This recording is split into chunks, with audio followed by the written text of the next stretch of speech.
नमस्कार। खबर प्रधान देख रहे सभी दर्शकों का बहुत बहुत स्वागत है और मैं हूं आपके साथ संगीता श्रीवास्तव। देखिए, इस समय की सबसे बड़ी खबर यह है कि यूजीसी नियमों को लेकर बड़ा अपडेट आया है। सुप्रीम कोर्ट ने इस पर रोक लगा दी है। कोर्ट ने कहा है इसकी भाषा में स्पष्टता नहीं है और इसके साथ ही केंद्र को कमेटी बनाने का आदेश भी दिया गया है। सुप्रीम कोर्ट में एक पीआईएल दायर की गई थी जिसमें नियमों की धारा 3C को चुनौती दी गई थी। याचिका में कहा गया कि यह धारा जातिगत भेदभाव को बढ़ावा देती है और संविधान के अनुच्छेद 14 और 19 का उल्लंघन भी करती है। तो जनरल कास्ट के सामान्य वर्ग के छात्रों के अधिकारों का हनन भी होता है, इसकी भी चिंता कोर्ट ने जताई है और सुप्रीम कोर्ट ने यूजीसी के नए नियमों पर अब रोक लगा दी है।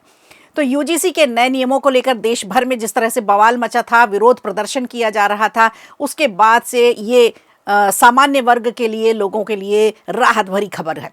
सोशल मीडिया से लेकर सड़कों पर उतरे सवर्ण इसे वापस लेने की मांग पर अड़े हैं। तो अब ये देखना होगा कि इस कोर्ट के फैसले के बाद अब किस तरह से चीज़ें आगे बढ़ती हैं और विरोध कर रहे लोगों को कितनी राहत महसूस कर पाते हैं वो।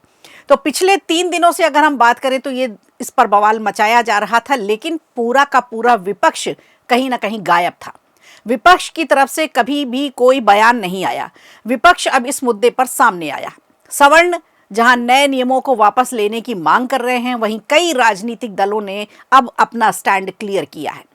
इसमें समाजवादी पार्टी से लेकर बसपा तक और सीएम स्टालिन से लेकर दिग्विजय सिंह तक अब अपना विजन दे चुके हैं।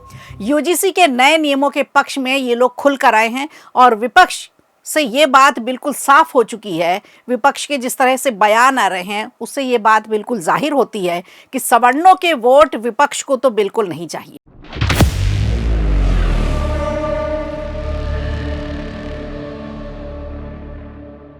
क्योंकि इन्होंने बिल का स्वागत किया है।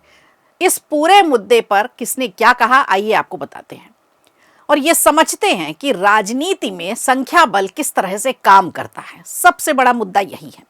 अभी तक किसी भी दल का कोई बयान नहीं आया था, लेकिन अब एक के बाद एक बिल के पक्ष में अपने बयान देने लग गए हैं।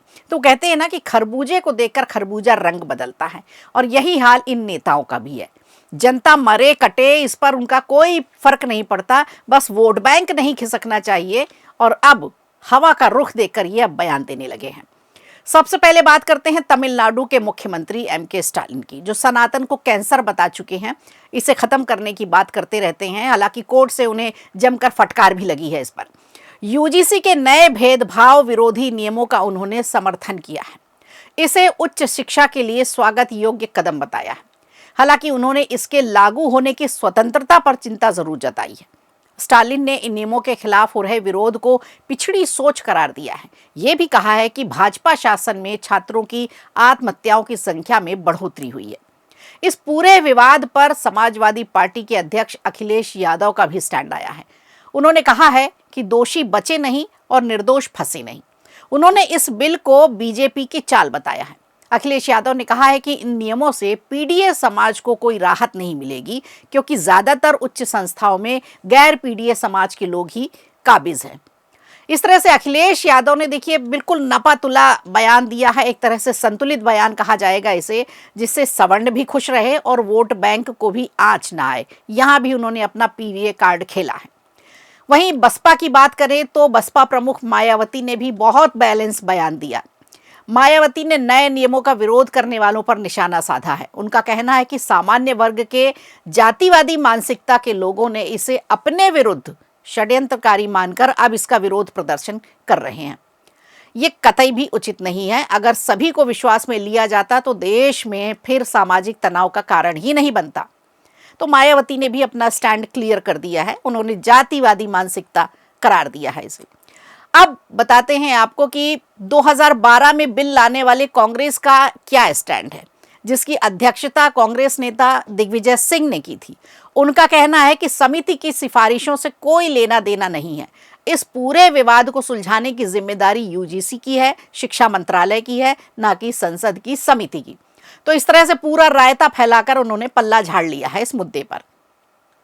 अब बात करते हैं उत्तर प्रदेश कांग्रेस की। तो वहां पे उत्तर प्रदेश कांग्रेस के अध्यक्ष अजय राय का कहना है कि जिस तरह से उन्होंने अपनी नाकामी छिपाने के लिए हिंदू मुस्लिम किया, यानी सीधा सीधा टारगेट केंद्र सरकार के लिए किया उन्होंने, और अक्सर वो मोदी पर वार करते रहते हैं, जुबानी हमला करते रहते हैं। तो अजय राय ने सीधे सीधे यही कहा कि वो हिंदू मुस्लिम करते हैं। उसी तरह से इस बार उन्होंने यूजीसी के जरिए दलित और सवर्णों को बांटने की कोशिश की है।